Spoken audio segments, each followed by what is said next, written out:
और देखत नैन चला जग जाई, 1,00,000 पूत 1,00,000 नाती, उस रावण के आज दीवान बाती। आवत संग ना कोई जात संगाती, और क्या भया दरबंदे हाथी।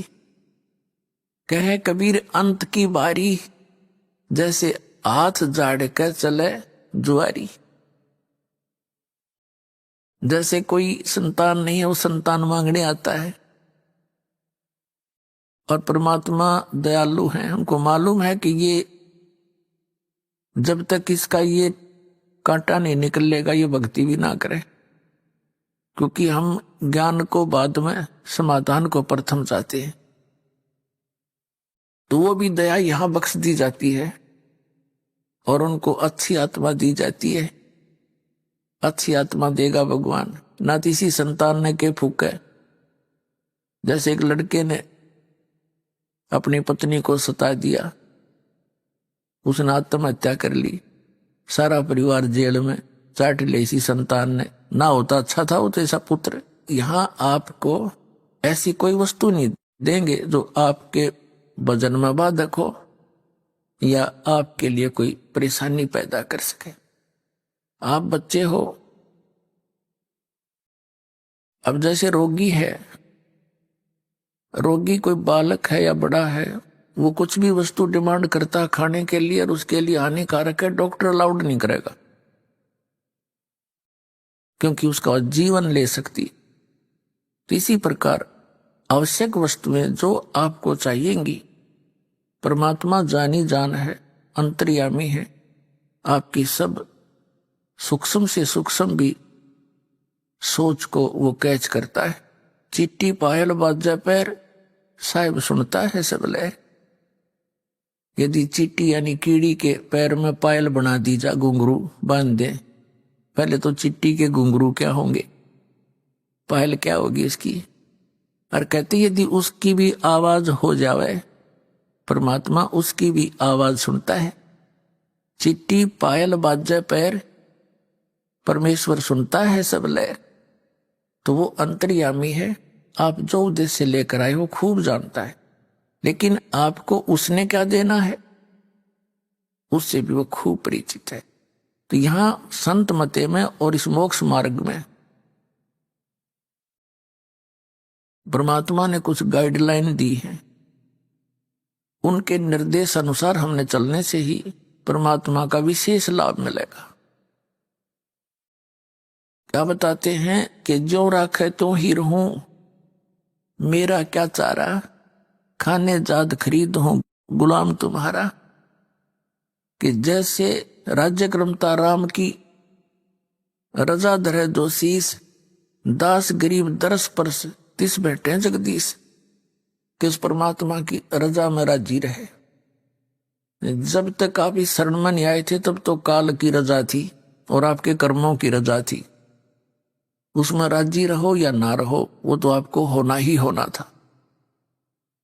दुख भी मिलना था, प्रारब्ध का सुख भी मिलना था।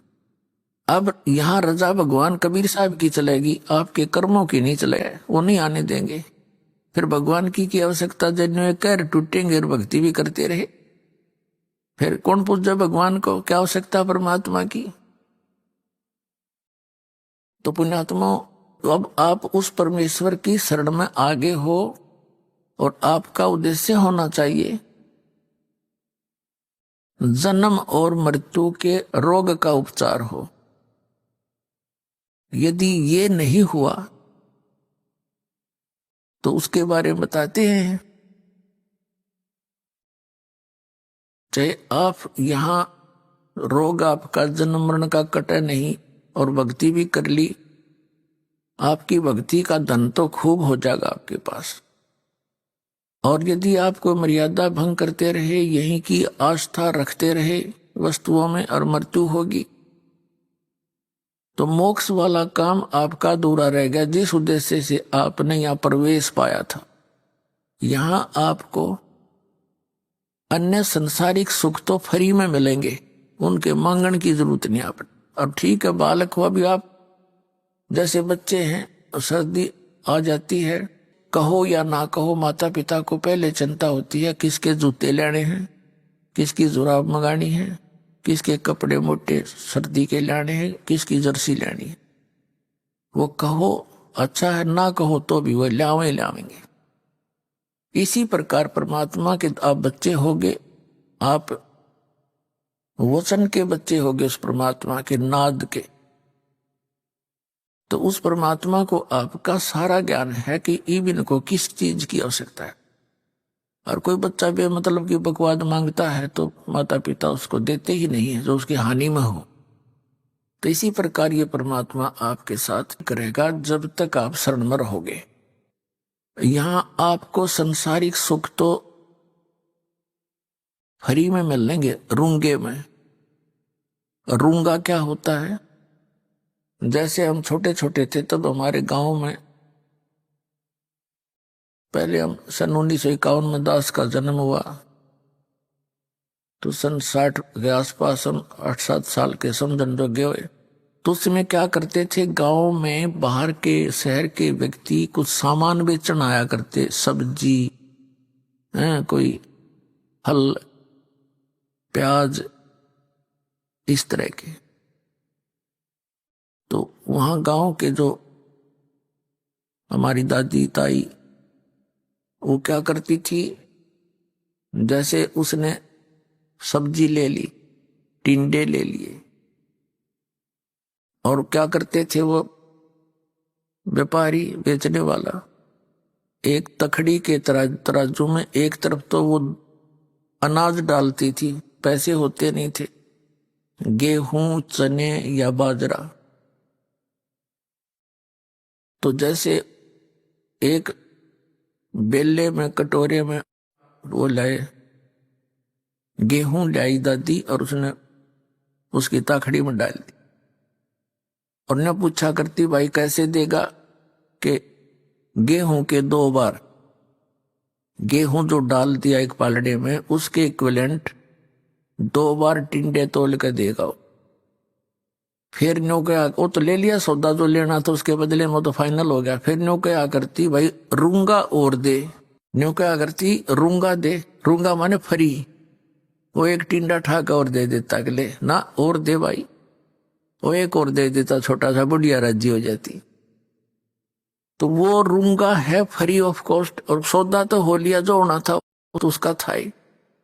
तो जो वास्तविक हमारा यहाँ उद्देश्य है के जन्म और मृत्यु के रोग का नाश करना है, हम सौदा तो वो देंगे आपको, और यहाँ के संसारिक सुख तो आपको रूंगे में देंगे, यानी फ्री ऑफ कॉस्ट, जिसका यहाँ कोई लिंक नहीं।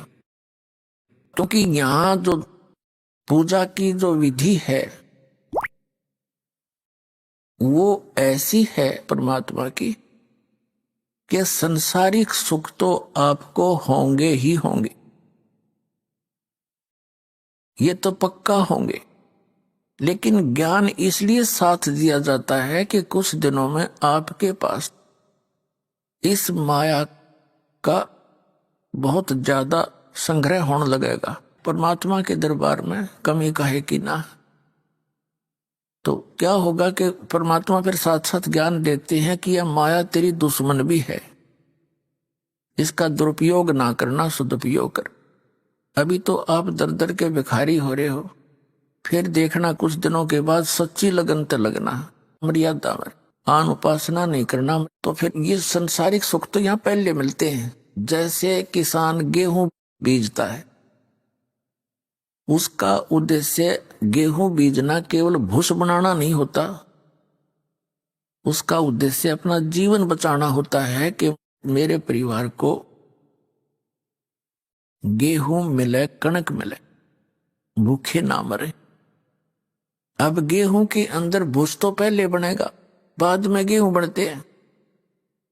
गेहूं बीजा जाता है तो उसका पौधा खड़ा होता है, बाद में जाकर बाली आती है, और उन बालियों में गेहूं होते हैं खाने वाले, और शेष सारा भूस होता है, वो पशुओं का चारा होता है। तो ये परमात्मा की भक्ति ऐसी है जो आपको दी जाती है, पहले तो भूस तो बनेगा, इसका हमारा उद्देश्य नहीं है आपको ये भूस बनाना या देना, हमारा उद्देश्य है मोक्ष। और इन मंत्रों बिना वो मोक्ष नहीं हो सकता, उस भूस के बिना गेहूं नहीं बन सकते। ये एक ऐसा लिंक है एक दूसरे का। जो स्टार्ट में आपको प्रथम मंत्र दिया जाता है, ये आपको ये संसारिक सुख ही देता है। और इसमें प्रथम मंत्र में जो फर्स्ट एंड लास्ट के जो मंत्र हैं, ये आपके मोक्ष के लिए आपकी भक्ति इसके साथ साथ बनती रहेगी जब तक सतनाम नहीं मिलेगा।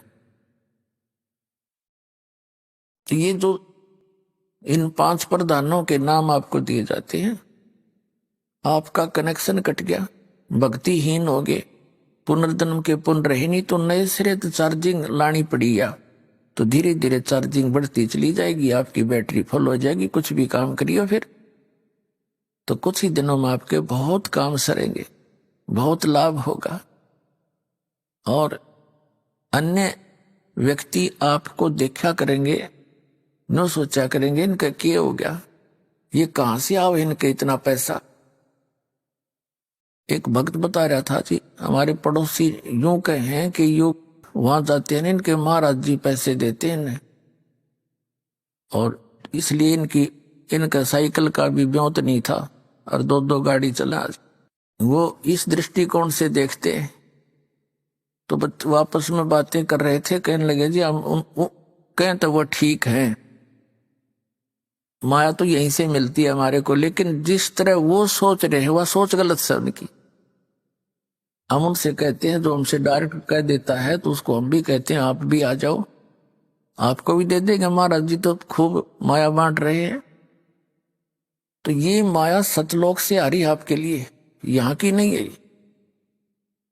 क्योंकि आपके भाई यहाँ तो सीमित इनका बजट है यहाँ का। अब जैसे पुण्यात्माओं एक बार हरियाणा प्रांत में फ्लड आ गई थी सन 1995, और इतनी फ्लड आ गई कि यहाँ का बजट उस समय मुश्किल से 700-800 करोड़ का था, और यहाँ आनी होगी लगभग 2000 करोड़ की। वो अक्षति पूर्ति के लिए हरियाणा सरकार का बजट नहीं था जो उसने पूरी कर दे, तो सेंटर ने ऐड दी थी और वो सबको वो सुविधा मिली। किसी का ट्यूबवेल खराब हो गया था, किसी का मकान गिर गया था, किसी का कुछ हो गया था, उनकी अक्षति पूर्ति हुई तो सेंटर ने की।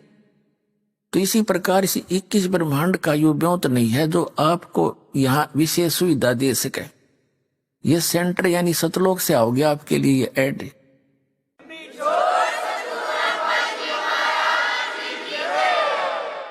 तो इस प्रकार आपने या तो चिंता छोड़ देनी चाहिए कि अब मुझे क्या मिलेगा क्या ना मिलेगा, लेकिन आप दूध के जले हुए हो, छाछ को भी फूकते हो बहुत दिनों तक, समय लगेगा, धीरे धीरे आपको विश्वास हो जाएगा। और विश्वास ये परमात्मा आपको करा देगा, क्योंकि आपको सुख प्रारंभ हुए और आपका विश्वास दृढ़ होने लगा। और ये परमात्मा के जो नियम हैं ऐसे समझ लेना जैसे लक्ष्मण रेखा होती है। कौन कौन से नियम है? आन उपासना नहीं करनी, जो दास भक्ति बताता है इसमें सभी पूजाएं आ जाती है। इसके अतिरिक्त कोई और पूजा आप अपनी परंपरागत करते हो तो वो शास्त्र विधि को त्याग कर आपका मनमाना आचरण है। श्रीमद् भगवद गीता अध्याय नंबर 16 के श्लोक नंबर 23-24 में कहा कि अर्जुन, शास्त्र विधि को त्याग कर जो मनमाना आचरण करते हैं उनको न तो सुख होता है, न उनको कोई सिद्धि प्राप्त होती है, न उनकी परम गति होती है। यूजलेस, फिर क्या फायदा डरे ढोने का। और शास्त्र में कुल साधना कौन सी है? पवित्र वेदों में, पवित्र श्रीमद् भगवद गीता में, और पवित्र सूक्ष्म वेद जो कबीर परमेश्वर के द्वारा दिया गया अमृत ज्ञान सच्चिदानंद घन ब्रह्म की वाणी में जो भी साधना लिखी है, उसके अतिरिक्त जो भी हम साधना करते हैं, भक्ति करते हैं, वो शास्त्र विधि को त्याग कर मनमाना आचरण है। चाहे वो पुराणों से आपने लिया है, चाहे आपने किसी उपनिषद से वो भक्ति ली है। यदि वो इन परमात्मा के वेद और गीता से नहीं मिलती तो यूजलेस। तो ये प्रथम तो ये है कि आन उपासना नहीं करनी और पूजा नहीं करनी, जो हम दे वही करनी है। इसके विषय में कबीर साहब कहते हैं 100 वर्ष तो सतगुरु पूजा, एक दिन आन उपासी, वो अपराधी आत्मा फिर पड़े काल की फांसी। कहते हैं 100 वर्ष आपने अपने गुरु जी के द्वारा बताई हुई यथार्थ भक्ति कर ली और एक दिन आन उपासना कर ली, कहते तेने बट्ठा बैठा दिया, सारा काम बिगाड़ दिया, नाम खंड हो गया, परमात्मा रूठ गया। परमात्मा रूठे पाछे फिर हमारे पास क्या रह गया? चाहे कितनी भक्ति कर ली, वो जिस उद्देश्य को लेकर चले थे वो उससे वंचित रह जाओ। फिर क्या बताते हैं? परमात्मा की शरण में आने के बाद आपके ऊपर किसी भी देवी देवता, भूत प्रेत, बहरो बैताल का कोई असर नहीं हो सकता। ये सत्कर मान ले। चाहे को करके देख लियो, कितना कुछ कर लियो। हमने बहुत से प्रमाण भी बता रखे हैं आपको बहुत बार, जो यहाँ भक्त आते हैं जिनके ऊपर इन सियाने सपटिया ने खूब करके देखा, कोई असर नहीं हुआ, उल्टे वही दुखी हो गए। तो उन्होंने स्वयं फोन करके बताया हमारे बच्चों को, हमारे भक्तों को, कि भाई आपकी भक्ति अनमोल है। आज तक हमारे मंत्र किसी पर निष्क्रिय नहीं हुए थे, आप पर यह कारगर सिद्ध नहीं हुए और आप सही लगे हुए। तो पुण्यात्माओं, ये कोई बालकों का बताया मार्ग नहीं है।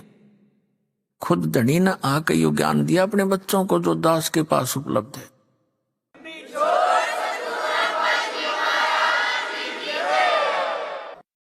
और ये ज्ञान अभी तक छुपा के इसलिए रखना था कि कहीं काल के दूतों का हाथ लग जाता, उनके द्वारा जो नाम भी ये भक्ति बताई भी जाती तो असर नहीं करती, क्योंकि अधिकारी के बिना कोई भी काम सफल नहीं होता। एक छोटा सा लाइसेंस बनवा लो ड्राइविंग चालक का, और वो भी डुप्लीकेट है, तो जब पकड़ा जाएगा वो सजा का पात्र होगा। विदेश जाने का पासपोर्ट है, वो डुप्लीकेट, वो काम नहीं करे। और ये तो सतलोक जाने का पासपोर्ट, ये नकली जगह जगह ठग बैठे, मूर्ख बना रहे सारी जनता को, इनके पास वो वस्तु है नहीं और सबका जीवन नाश करते। तो जब यहां से जाते हैं तो बनाने वाला भी दोषी और बनवाने वाला भी। तो कबीर साहब कहते हैं देखा देखी गुरु शिष्य बन गए, किया ना तो विचारा, और गुरु शिष्य दोनों के सिर पर काल ठोका पंजारा। दोनों ने गड़ेगा काल घेर के वहां पर, तो वहां चिल्ला भी पट्टेगा और गुरु जी की भी वही मजाई हो रही होगी। तो दोनों रोएंगे बैठ के, फिर क्या बने? वो छूट की डोर हाथ थे। और फिर परमात्मा कहते हैं जब आप शरण ले लेते हो कबीर भगवान की इस दास के माध्यम से, तो आपके सभी भूत प्रेत पितृ आपके घर से स्थान छोड़ जाते हैं। अब एक भक्त कह रहा था बुरी तरह, न बोले जी हम हमारे दूसरे चाचे ताऊआ न परेशान कर रखे हैं। भाभी क्यों कर रखे हो? कि जी हमारे पहले प्रेत बाधा थी, यहां से दीक्षा लेने के बाद वो हमारी प्रेत बाधा तो खत्म होगी।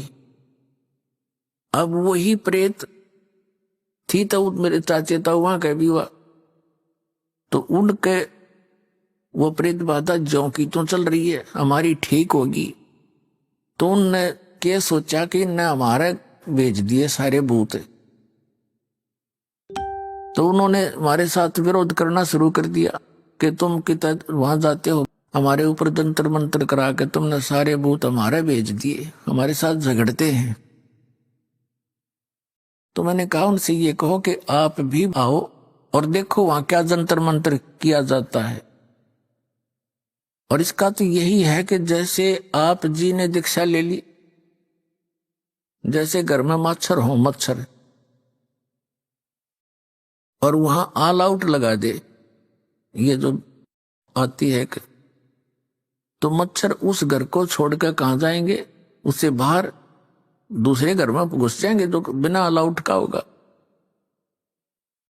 तो पर हमने भाई ऑल आउट दे रखी आप तई, ये भक्ति का जो सच्चा मंत्र है ये ऑल आउट है। और उनसे भी कहो कि वो भी आके।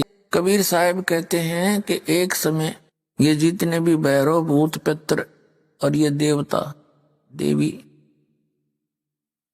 मेरे पास आकर खड़े हो गए और कहने लगे, जो आपकी पूजा करते हैं, आपको मानते हैं, वो हमें नहीं पूजते। अब हमें बताओ हम कहाँ जाएं, हमें ठौर बताओ। कबीर साहब ने कहा, जो मेरी पूजा नहीं करते वो तुम्हारे लिए ही है, उनको लूटो खाओ। देवी देव ठाड भये हमको ठोर बताओ, जो मुझको पूजे नहीं उनको लूटो खाओ। जाओ तुम जो मुझे नहीं पूछते खाओ।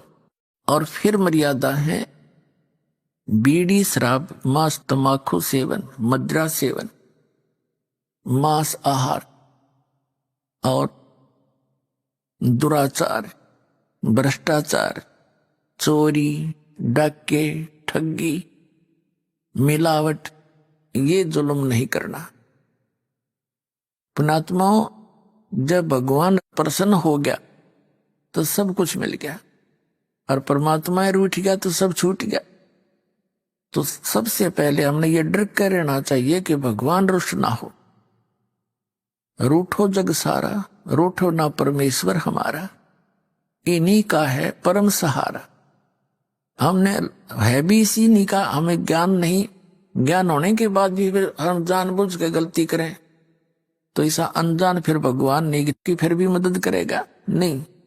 इतना ज्ञान दिया जाएगा कि इंसान गलती नहीं कर सकता भूल के भी, ना चोरी कर सकता ना जारी कर सकता ना रिश्वत ले सकता। जहर दिखाई देगा, किसके लिए लेंगे? तो ये जो मर्यादा आप रखोगे फिर परमात्मा की बरकत देखना। अभी हम अपने हिसाब से तो चल ही रहे थे, दूनी बिरान मट्टी करवा ली। अपनी जीव संज्ञा की सोच से तो हम चल ही रहे थे, कुछ भी लाभ नहीं हो रहा। अब इस दास के बताए अनुसार परमात्मा पर विश्वास करके देखो कुछ दिन, फिर देखियो आपको क्या क्या सुख होगा। आपकी जबान का थूक सूख जाएगा दूसरे को बताते बताते।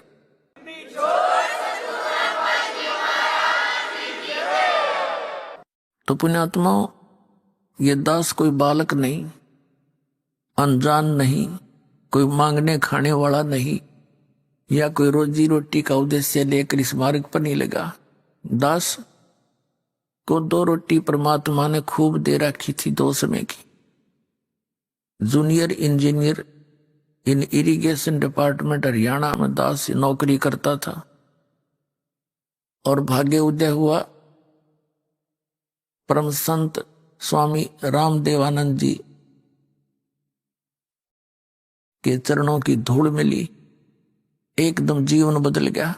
जिस टारगेट को लेकर उद्देश्य लेकर जी रहे थे वो तो कति नकली दिखाई दिया। जो उद्देश्य था मूल इस मनुष्य जीवन का उसको हमने पता ही नहीं था।